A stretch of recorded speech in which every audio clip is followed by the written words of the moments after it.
What's up, everybody? Thank you guys for joining us on Robert Garcia Unfiltered. We have a big fight week this week. Saturday night, we have the big pay-per-view heavyweight WBC championship fight between Tyson Fury and Deontay Wilder. The trilogy. Hopefully we get a good fight. The first two were action packed with knockdowns, and obviously the second one a lot of controversy with the win between from Tyson Fury. Deontay Wilder and his camp had a lot of problems. It's a whole new camp now.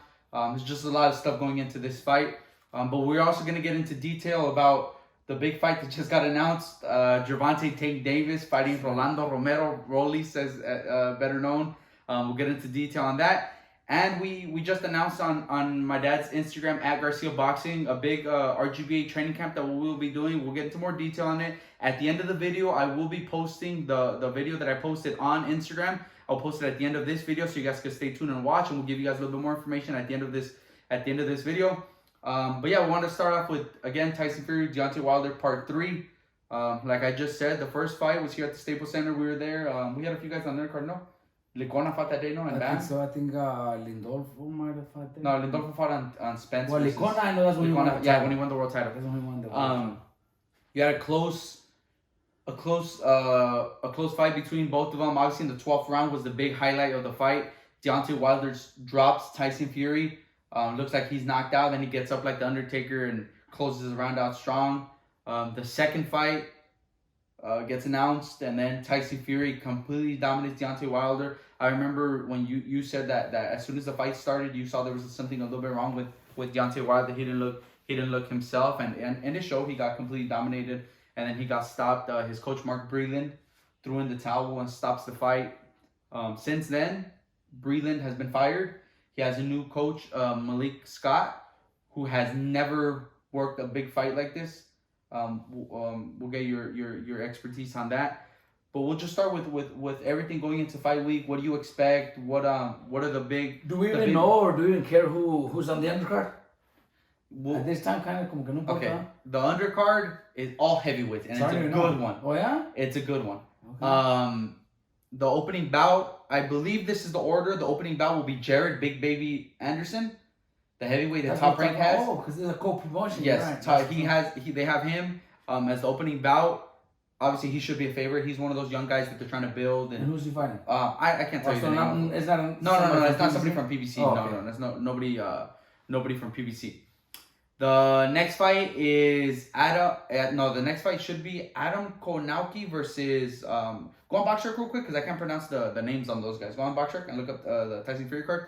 But you said that the undercard isn't that stacked. No, I don't know. I didn't even know who the undercard Frank was. Sanchez versus F.A. Go on Boxrec. No sé cómo hacerlo. Just go on Boxrec. Give me your phone. Boxrec. F.A. Ajagba versus Frank Sanchez. I think that one should be the co-main event. Hopefully that was a co-main event because that was Top Rank versus PBC. Yeah. What kind of PBC?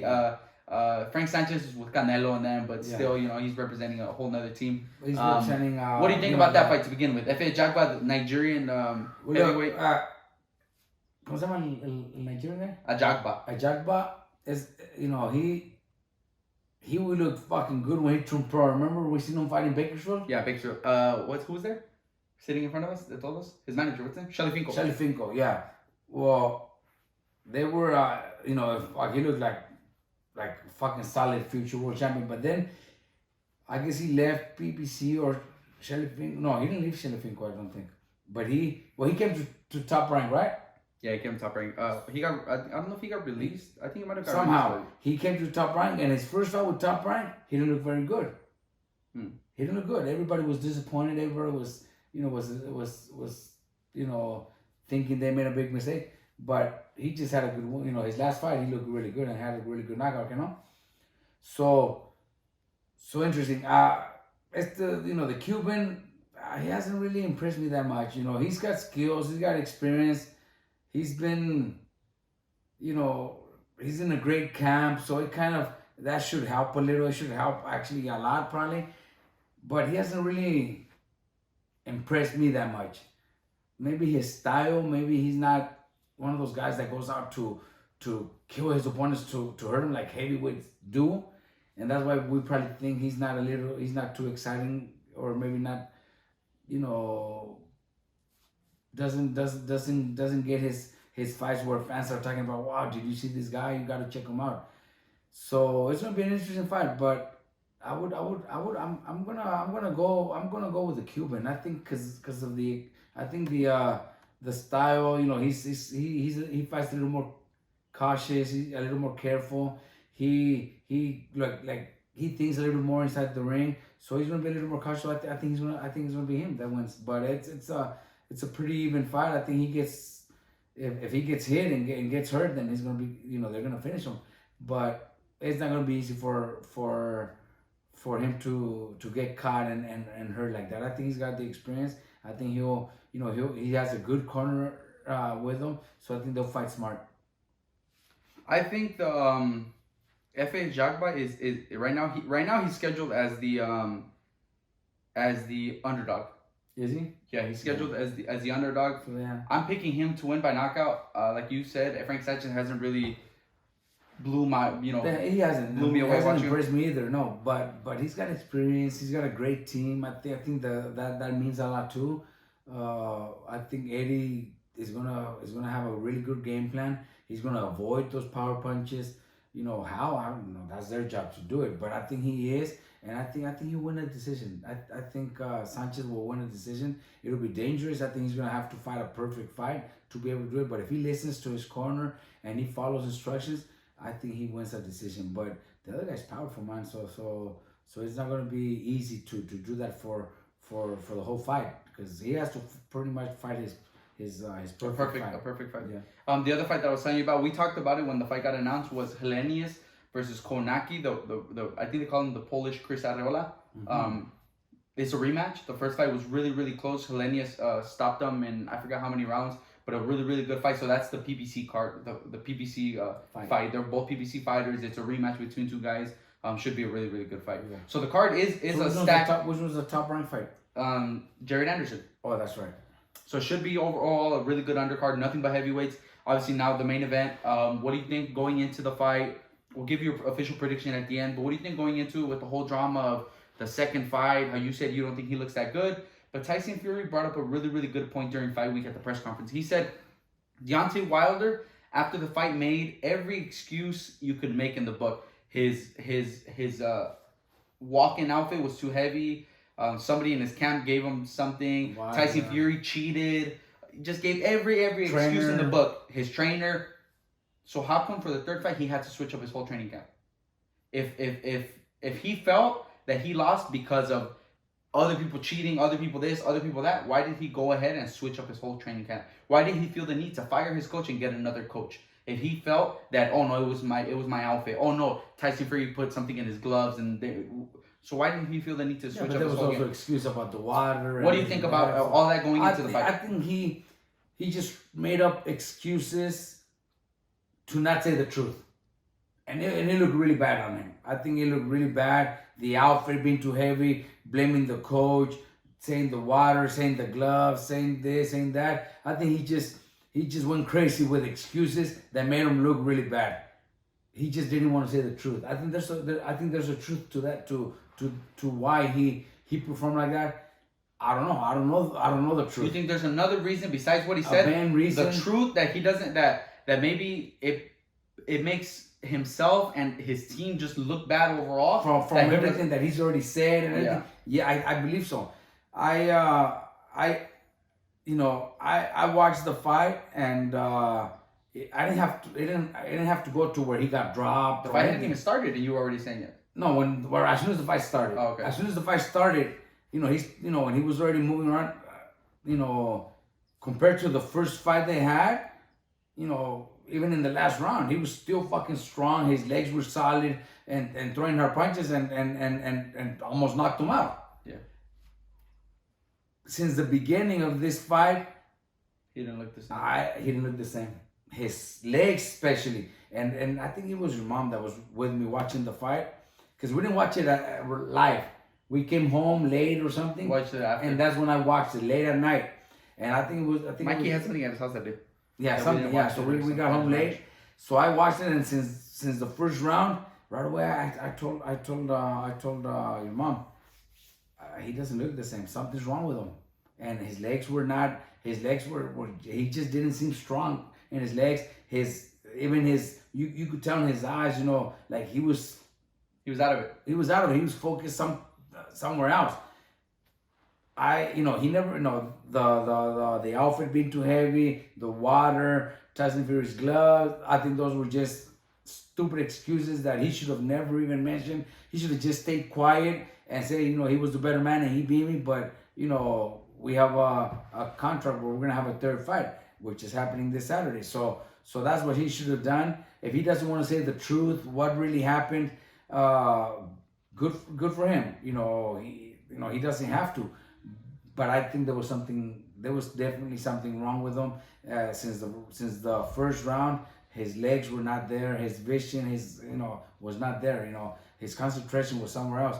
So I hope that this fight turns out to be as good as the first one was, or even better. Because the first one, I think Tyson Fury won a lot of more rounds than Wilder. But that last that knockdown was crazy. Where any other ref, maybe in any other fight, not a championship super heavyweight title fight, maybe another ref, the way Fury landed, the way he was, with his eyes, he else would have stopped it.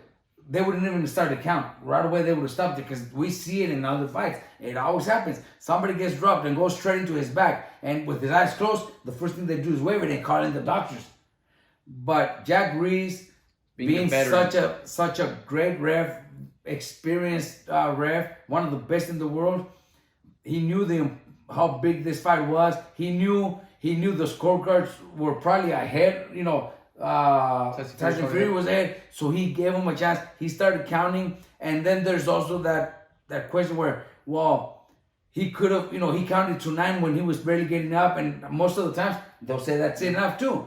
But he seen him getting up, so he gave him the chance. I think he did the right thing. Yeah, of course he did. He did the right thing. And we would have never had a rematch or a third fight if that would have happened. We would have probably never got a second fight. So see, the thing is that it made that controversy that what if the ref did this, the ref didn't do that. So then we go to the rematch, and Tyson Fury totally dominated. I think there was something wrong with Wilder. Now this one, man, fuck. Honestly, the way things look, and also I think because of what my heart tells me, I would like to see Wilder win.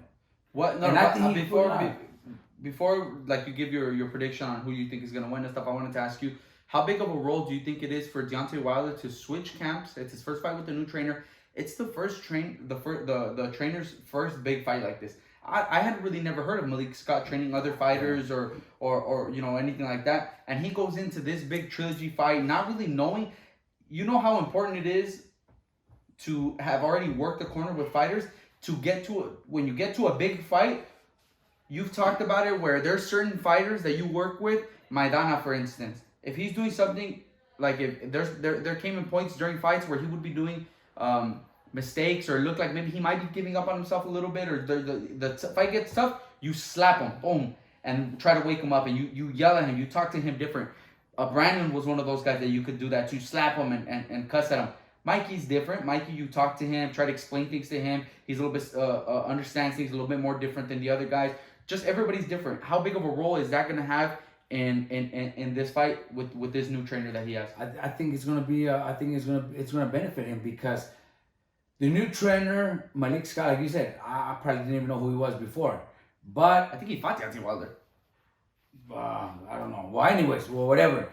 I think any new trainer coming into a new camp with a big name into the biggest fight, one of the biggest heavyweight fights of the year, maybe, the most important heavyweight fight of the year. He's got a passion. He wants to prove himself. So I think Wilder's gonna be in the best shape of his life, especially knowing what happened in his previous fight. I think Wilder also is training better than he did before. He's listening more. If Malik Scott came in to just be a yes man and kiss ass and let him get away with whatever he wants, then we ain't gonna see no fucking results. But I don't think that's the case. But what you're saying is I think Wilder needed a new voice, a new head coach that's going to be responsible and that wants to. Because from what I see on videos and everything, they're training their ass off. One thing is, like, for Malik Scott to know what tough training camps are and know how to, but that there's a difference between. I'm not talking about because we've seen the videos and I've talked about it where I think Wilder's gonna come in like probably the best shape he's ever been in. He's angry at Tyson Fury. He wants to prove himself. The trainer, the same thing. You just said it's his first time. I'm talking about when it gets to him being in the corner, because there's a difference between you working with Jose Ramirez got to us when he was already a world champ. You started training him as he was a world champ. His first title defense, and his first title defense was against Orozco, wasn't it? With you? I think it was Orozco. That was a really tough fight. But you have been through fights against fights with Maidana, against Mayweather. You've been in some of the biggest fights. I'm talking about when it actually comes to being in the corner. Malik Scott has never been in that position. It's one thing to be a fighter in that position, but just because, like, let's say Floyd Mayweather, just because he's probably the greatest fighter of all time, doesn't mean he could become the greatest trainer of all time or be a really good trainer, because it's completely different. Once you get somebody in the corner, experienced trainers know how to talk to different fighters and they know how to work with different guys. Freddie Roach can train Chavez Jr. and Pacquiao and Cotto and Amir Khan and know how to talk to them differently and know what buttons to push with these guys. But I'm talking about when it comes to the actual fight, is Malik Scott gonna be able to push those buttons for Deontay Wilder, make adjustments during the fight? Because on the other side, you have Tyson Fury, who he gets trained by Sugar Hill, who is, I think, related to, or he's the nephew of Emmanuel Stewart, and working with Emmanuel Stewart for years. So that's a big difference. I'm talking about for the fight itself. Yeah, well, that could make a difference. Being your first big fight, it could make a big difference if you have to change the game plan, if you have to give a different instruction, if you see your fighter, already maybe giving up or frustrated, you got to know how to fucking talk to them, and get that switch right away.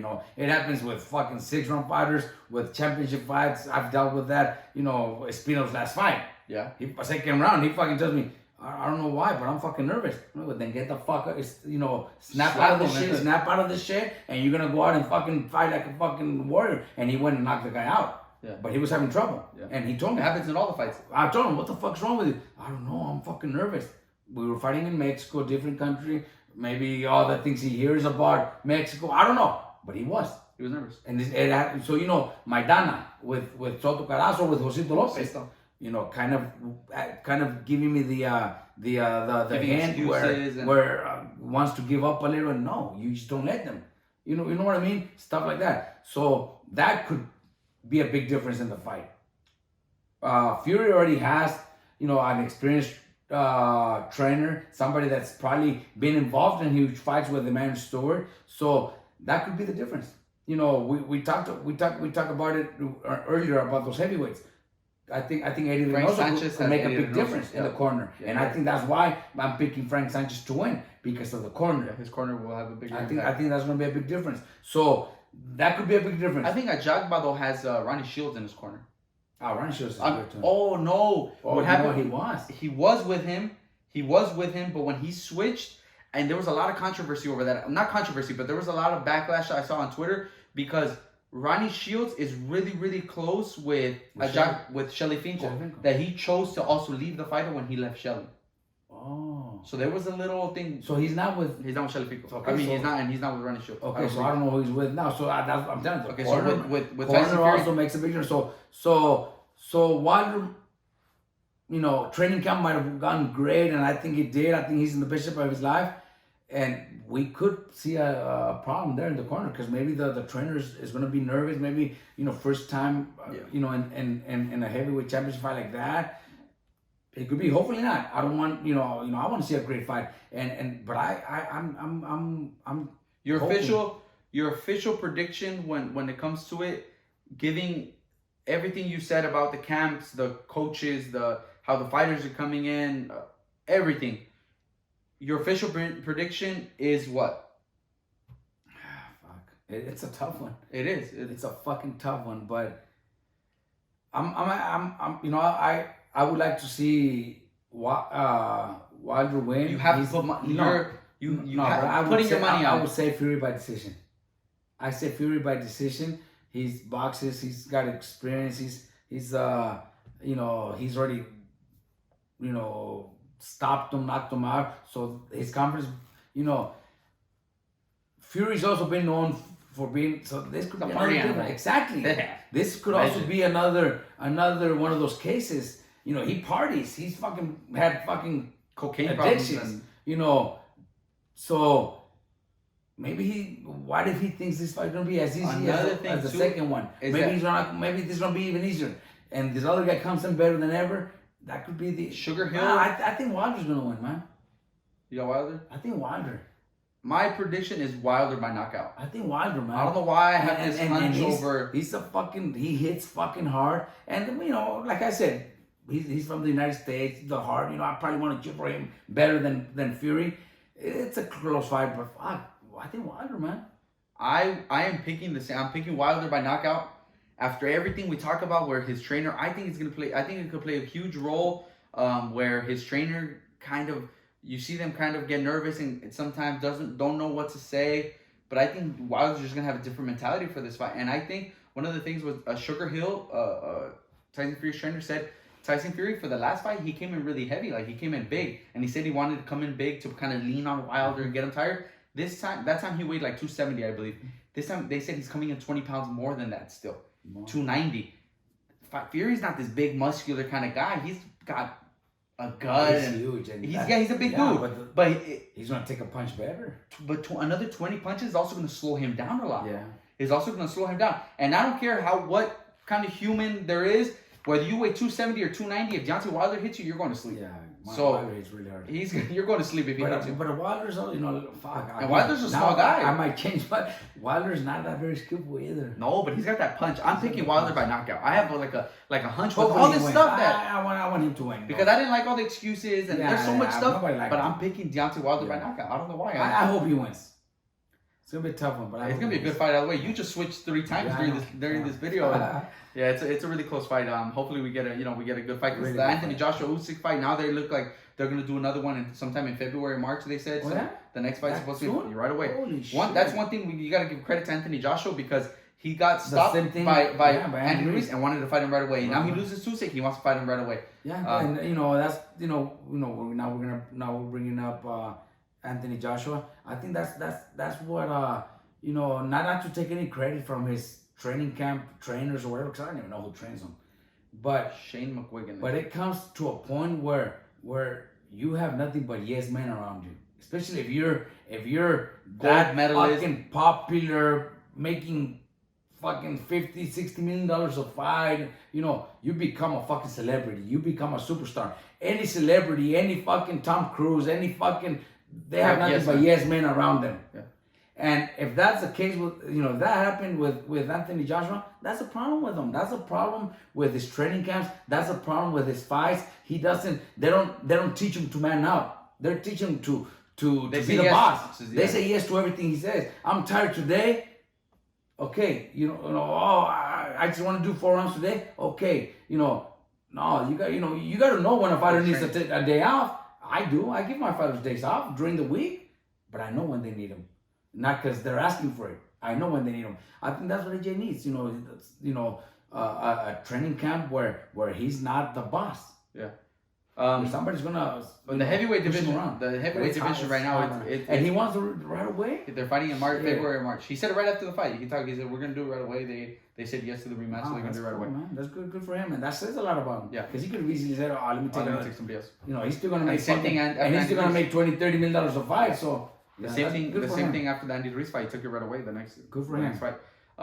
Where was I going with that? Oh, just the big heavyweight fights. Now this one, hopefully we get a good fight. We have one turning pro. We have Antonio Mireles turning pro. There's just a lot of good heavyweights right now. The next one we were gonna get into just got announced yesterday. Gervonta Tank Davis is fighting I can't believe I'm fucking saying it. Is fighting Rollies, Rolando Romero, December 5th. It's a Sunday. December 5th. Why can't you believe it? At Staples Center. Look, one thing.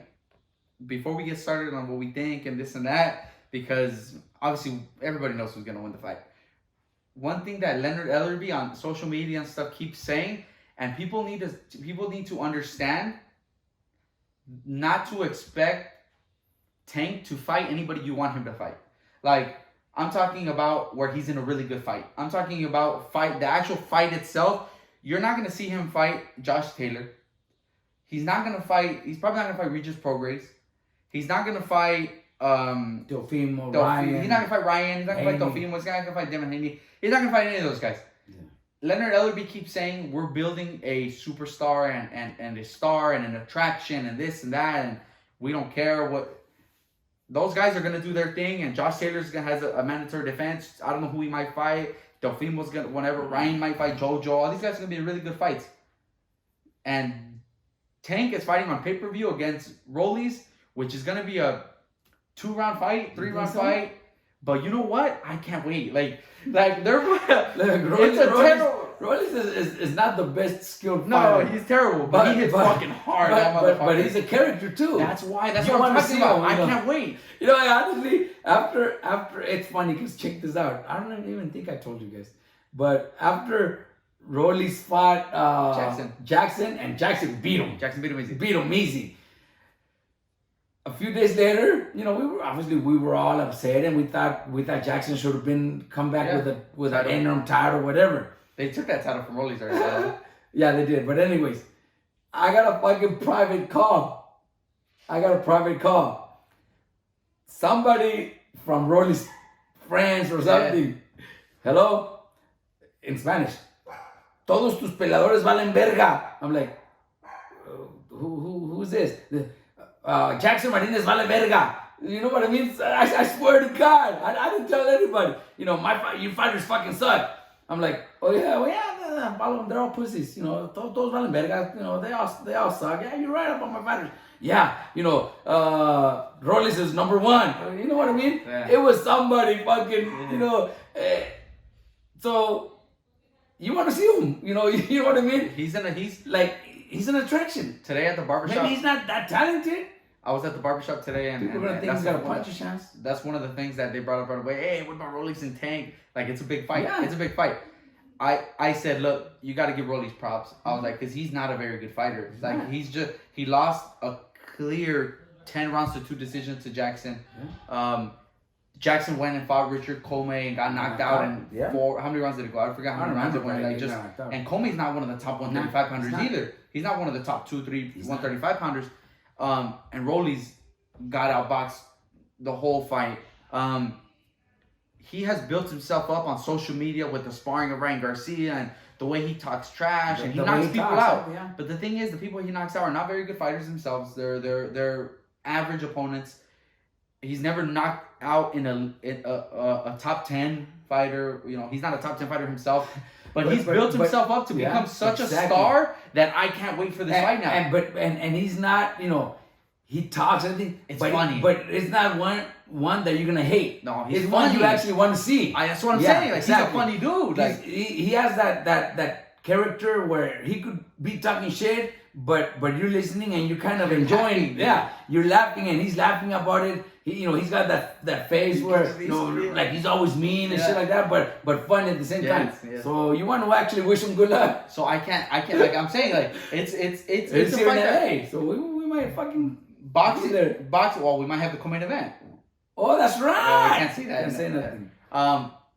The fight itself, I mean, like I just said, Gervonta Davis is one of the pound for pound best talents in the world. I wouldn't put him up because, like I said, it looks like they don't care about putting him in with any of these top guys that people want to make him a star, which is right too. Which is good for them. They're gonna make a shitload of money. Good for them.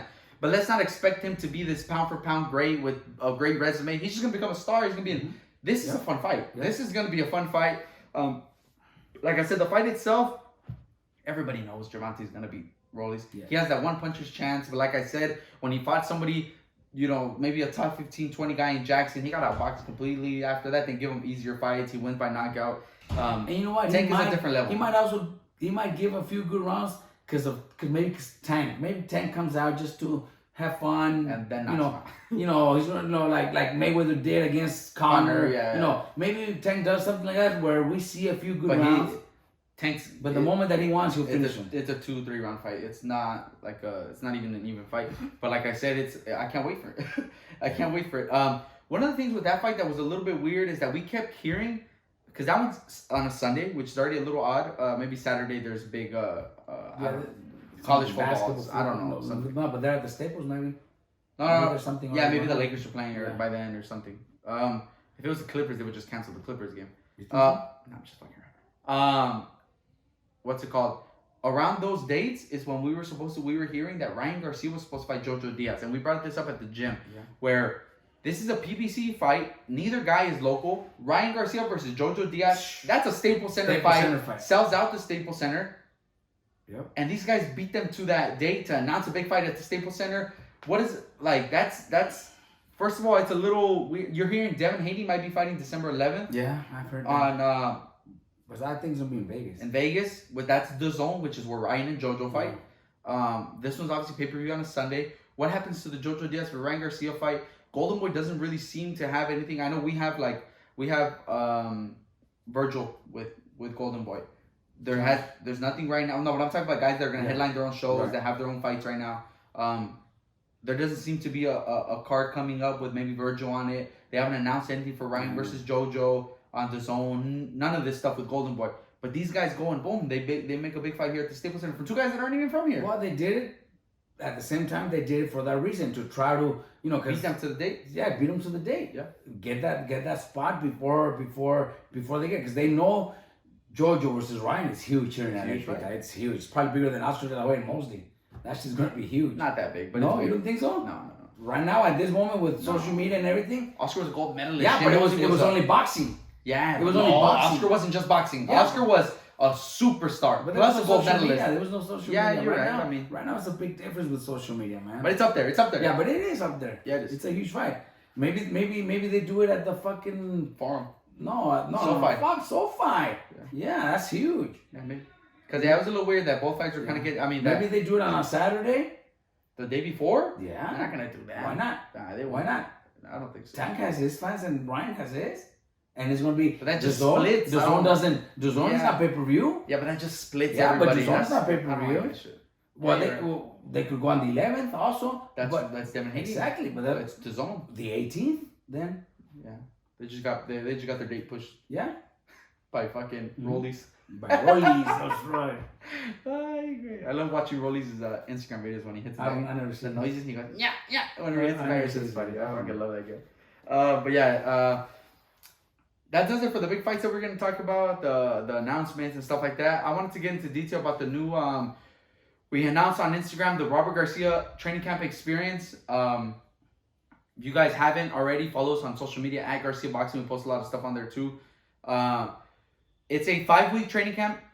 We are inviting 10 people. It could be professional fighters, amateur fighters. It could be just somebody that wants to go through an experience like that. Doesn't have to be a fighter. No experience level required to come out to Riverside, California for 5 weeks, starting November 1st to December 4th, for a 5-week training camp here, training 2 times a day, doing strength and conditioning and boxing. Boxing will be with you, me, Chepe, Art, the strength and conditioning with program with Chepe and the rest of us as well. Sleeping at our camp house, training, doing your strength and conditioning, eating with the cook that we have there. Everything, the way Virgil, the way Mikey, the way Jose, all these guys do their training camps. Joshua Franco, Bam, all these guys do their training camp. Staying at the camp house. We had people DM us. It is, I think it's already. We announced it yesterday, 2 days ago. Yesterday and today, we had a lot of the people already paying for it, signing up, doing all that stuff. It has already been pretty much sold out, booked. We got people coming in, mostly Texas. We got a lot of people coming in from Texas. We have, I think, 2 females signed up already. We just have a bunch of people. We had a great reaction to it. A lot of people reposted it. A lot of people hitting us up. One of the things was that a lot of people kept mentioning to us that it was kind of not last minute, but like we said, it's November 1st already. We're already in October. we are letting you guys know that we will be doing this more We're gonna often. do more. We're gonna do it next year. One of the things that a lot of the people were saying was because of work, because of school and stuff like that, they can't do a whole 5 weeks of coming out to Riverside, stopping whatever they're doing. We know that's tough. Next year we will be announcing this, more of this, just so you guys can stay posted on our social media at Garcia Boxing. Next year we will be more flexible with the different time frames. We're gonna be doing a summer one for sure for kids and amateur boxers and stuff like that. We will be doing maybe more options where you can maybe just come and pay for the 2-week experience instead of the whole 5 weeks for this one, because it was our first one. We wanted just the rules that the requirements that we put was you have to be here for the 5 weeks. We want you here for the 5 weeks so you get the full experience. But there was a lot of people messaging saying I can only go for 2 weeks, and we said for this one we can. But just letting you guys know, we will be doing it again.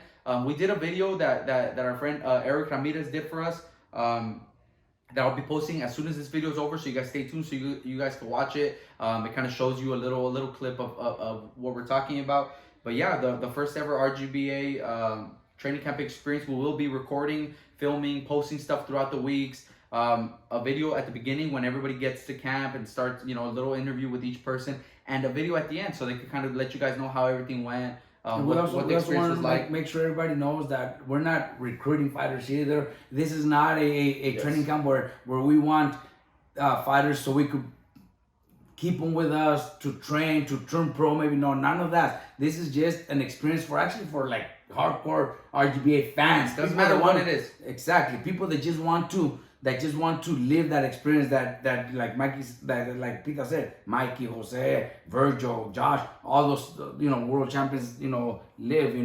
The sleeping in the house, eating with our cook, training in the gym. Just get the full experience. That's what we're gonna do, and we're gonna do it 3 to 4 times a year next year. So we will continue doing it. And like Peter says, we will have more. We'll be a little more flexible to maybe the weeks. The instead of doing all 4 or 5 weeks, maybe you could do 2 to 3 if you can. We'll be a little more flexible. But for no reason we're gonna try to. Sometimes there might be a manager that says I want to send my fighter, but what if at the end he wants to? No, we're not. That's one thing that I'm not gonna allow. Yeah. I'm not gonna allow any of us to take a fighter because he's here with me and leave his old trainer or leave his manager. That's something that are not going to do. We just want them to have the experience that everybody else does. We had a lot of people that messaged us telling us, because there's a big amateur tournament in December. We have one of the girls that signed up that says she's fighting in December. So she will be basically doing her training camp with us, getting ready for that. But like we said, we feel like obviously our training camp is world known and worldwide and stuff, but we feel like we need to let people know that we're not doing, like you said, we're not bringing in these people and training them and stuff, and once they're here we're like, okay, we can do this for you. We're training them for the 5 weeks, and then they get to go home, go do their fight. We had a lot of people telling us that they're trying to get their managers to pay for them to come out here because they have a fight coming up, but for whatever reason some of them couldn't or whatever. But just so the managers, so just anybody in general, they can feel comfortable knowing that we're just doing this for the experience of going through a training camp, and then everything goes back to the way the way they were before, just so they could know what it's like to be here at if it is because that girl that wants to get ready for the tournament, fine, we're gonna train her. Like, if somebody has a fight, a professional fighter has a fight in December, and he wants to do, then he's more than welcome. But that doesn't mean we want to be in the corner, because I won't even, if he's got a team, if he's got a manager and he's got a trainer, then they're the ones that are going to be in charge. I'm not going to be the one going into the corner. Yeah. So yeah, we wanted to we wanted to let you guys know about all that, and again, we're going to do it next year as well, a few times next year. But make sure you guys stay tuned to the end of at the end of this video so you guys could check it out. That does it for everything, all the topics and stuff that we're going to talk about. Again, thank you guys for tuning in. We will be going live tomorrow. Tomorrow. No, today. We're posting this Friday morning. So we will be going live tomorrow, Saturday night, right after Tyson Fury, Deontay Wilder again. We haven't gone live in a while. We were supposed to go live for the Pacquiao fight, but you got invited to go to the fight. So but for this one, for sure, Saturday night, we will go live. So make sure you guys stay tuned for that. Again, make sure you guys like, share, and subscribe our videos. Our channel again is growing. I think we're close to or past 15,000 subscribers already. Nice. All the videos are doing really well. So thank you guys for all the support. Thank you guys for tuning in. Make sure you guys watch the video right now, and we'll see you guys soon.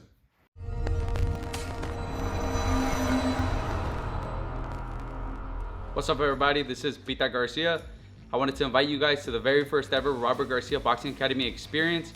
We will be doing a 5-week training camp starting November 1st all the way to December 4th here at our camp house in Riverside, California. You'll be eating at the camp house, sleeping at the camp house, training with my dad, Chepe, Art, myself, Charles. You get the full RGBA experience like the professional fighters, Joshua Franco, Jose Ramirez, Virgil Ortiz, Mikey Garcia. We will be posting on Instagram, letting you guys know when to sign up. The way you sign up is you will be DMing at Garcia Boxing on Instagram. It's gonna be limited to 10 fighters. First come, first serve, all levels of experience welcome.